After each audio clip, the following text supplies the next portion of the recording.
खाए बोजा हरवाजी पापा तेजा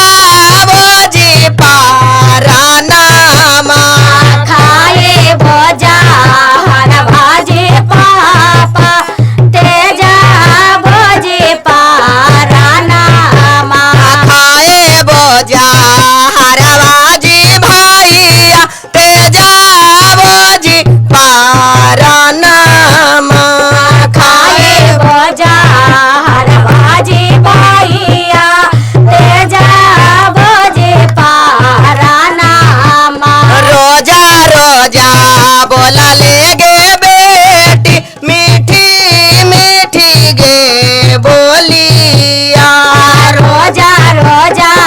बोला लागे बेटे मीठे मीठे गे बोलिया रोजा रोजा बोला ले गे बहिनी मीठी मीठी गे बोलिया रोजा रोजा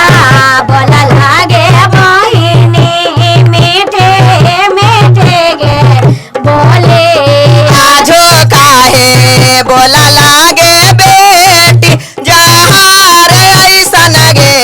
बोलिया आजो काहे बोला लागे बेटे जार ऐसन गे बोलिया आजो काहे बोला लागे बहिनी जहार ऐसन गे बोलिया आजो काहे बोला लागे बहिनी जार ऐसन गे बोलिया हमें ना जान ले जी पापा बेटिया के हो बेचावा हमें ना जान लियो जी पापा बेटिया के हो बेचावा हमें ना जान लिया जी भैया बहिनी के हो बेचावा हमें ना जान लियो जी भैया बहिनी के हो बेचावा दुनिया के रीतवा गे बेटी तोहरा